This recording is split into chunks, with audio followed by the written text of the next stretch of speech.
আমরা দুই ধরনের সম্পর্ক, একটা সম্পর্ক আল্লাহর সাথে, একটা সম্পর্ক মানুষের সাথে।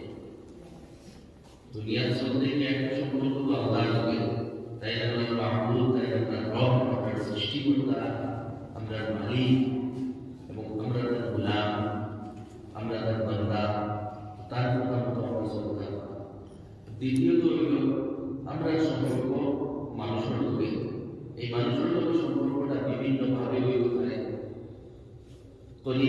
আত্মীয় হিসেবে হইতে পারে, আপন হিসেবে হইতে পারে, মা বাপ, ভাই বোন, স্বামী স্ত্রী, বা একটু নিকট আত্মীয় যারা চাচা, মামু, মই, কুকু হিসাবে হইতে পারে, প্রতিবেশী হিসাবে হইতে পারে, এমনি মুসলমান আর মুসলমান হিসাবে হইতে পারে, এমনি স্বাভাবিক বিভিন্ন জাতি জনগোষ্ঠী সকল লোকের মানবিক সম্পর্ক হইতে পারে। সর্বাবস্থায় আমরা যে বান্দার